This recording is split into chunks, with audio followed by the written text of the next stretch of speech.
La VDN 3 de la banlieue de Dakar, un chemin à ne surtout pas emprunter quand il fait nuit. Situé à Guédiawaye, à hauteur de la célèbre plage de Malibu, cet axe routier a encore fait une victime la veille de la Korité. Le jeune Omar Laye Diop aurait été agressé et blessé par des malfaiteurs avant d'être achevé par un véhicule accidentellement. Vous avez déploré ce qui s'est passé la fois passée, la veille de la Korité. Notre camarade qui a été sauvagement poignardé au niveau de la VDN, la veille de la Korité. Il était un jeune plein d'avenir, on l'a agressé d'une manière très sauvage. En tout cas, nous réclamons l'État que justice soit faite. Parce qu'on assiste ces derniers jours, je vais même dire, ces derniers mois, on assiste à des agressions qui sévissent Guédiawaye, plus particulièrement à Wakhinane. Donc l'État doit prendre des mesures draconiennes pour stopper ce fléau. Franchement, on déplore cette situation parce qu'on l'a tué d'une manière barbare et sauvage. Nous constatons que depuis quelque temps, nous avons beaucoup de meurtres dans la banlieue. Moi, j'ai un cousin qui s'appelle Hassan Gueye, qui a été froidement assassiné ici dans la banlieue, il n'y a pas très longtemps. Nous avons également aujourd'hui Omar Laye Diop qui a été froidement assassiné au niveau de l'autoroute. On réclame justice d'une part, et d'autre part, si on le fait pas pour nous seulement, mais pour l'avenir à venir. Certes que ce sont nos familles, c'est nous qui avons perdu, ils sont déjà partis et on prie pour eux. Mais si on fait cela, c'est pour nous, notre sécurité et la sécurité de nos enfants. Parce que le matin, tu te lèves pour aller au travail, bon, tu as peur de sortir de ta maison. Au retour, il faut que tu cherches une personne pour qu'il puisse t'accompagner. Et ça, c'est désolant en fait. En tant qu'habitante de Guédiawaye, c'est désolant. En tant qu'habitante du Sénégal, c'est désolant. Qui n'a pas vécu d'agression n'existe pas au Sénégal.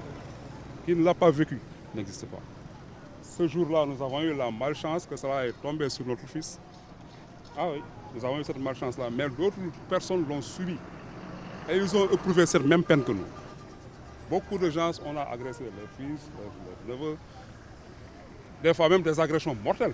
Si les agresseurs opèrent tranquillement au niveau de la VDN, c'est qu'ils parviennent à se cacher pour surprendre leurs victimes. Le manque d'éclairage aidant, ils se fondent toujours dans la masse après leur forfait.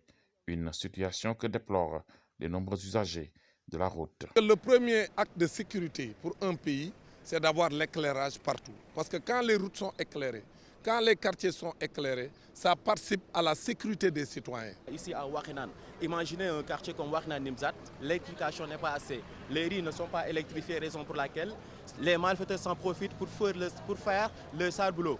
Donc si les rues étaient électrifiées, donc je pense que l'agression ou bien les agresseurs n'auront plus le choix pour venir ici pour faire le sale boulot. Mais le problème, c'est qu'il y a un problème d'éclairage. Un problème d'éclairage sur la VDN. Comment on peut admettre une VDN sans lumière? Est-ce concevable? Une VDN sans lumière? C'est normal? C'est le minimum. Même avec lumière, il y a les agressions. Mais au moins qu'il y ait la lumière.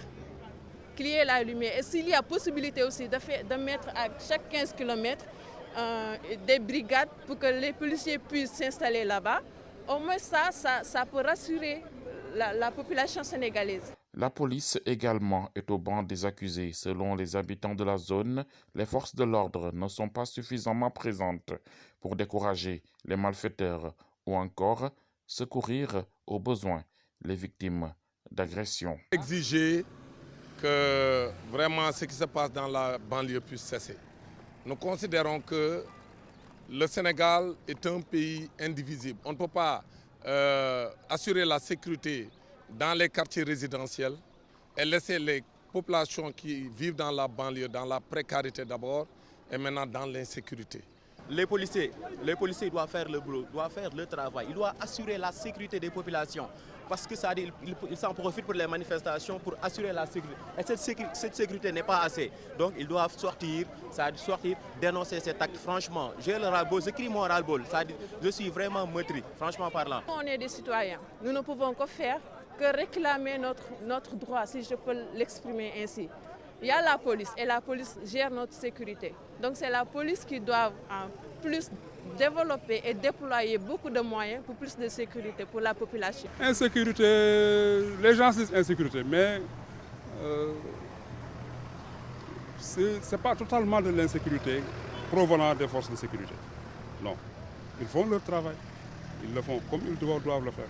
Sincèrement, je connaissent très bien ce qu'ils font.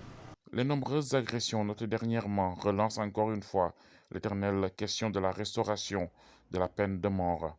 Si certains agressent par besoin, d'autres le font avec une certaine cruauté, une volonté de faire mal, poussant à même tuer parfois. C'est pour ces derniers que le retour de la peine de mort est demandé. Pour stopper ce fléau, pour moi, l'État doit prendre, comme je l'ai dit tantôt, des mesures draconiennes. Parce que tout simplement, oui, criminaliser cela. On doit adopter ou bien voter au niveau de l'ensemble national, faire ce qu'on appelle peine de mort. Parce que c'est simple. Aujourd'hui, tu tues une personne, demain tu te vaques à tes préoccupations. Franchement, l'État doit prendre des mesures. Criminaliser ça, arrêter les gens qui font ces crimes. Également, on sait bel et bien que la quasi-totalité des gens qui s'adonnent à cette pratique sont des drogués. Raison pour laquelle ils deviennent des sanguinaires. C'est pourquoi le chanvre indien qu'ils fument, pour moi, les principales causes liées à l'agression, c'est les drogues. C'est-à-dire l'usage permanent de la drogue pousse les jeunes à s'adonner à ces pratiques ignobles pour moi en tant que jeune. On ne saurait pas caractériser ou bien classifier les trucs d'agression parce qu'on ne sait pas si c'est à cause de la pauvreté, si c'est à cause du manque d'emploi ou bien si ce sont les jeunes qui sont inconscients de tel point qu'ils se sont laissés emporter. On ne sait pas.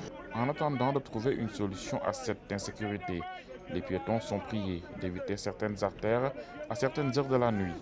Un conseil de la police qui ne fait qu'énerver davantage les citoyens.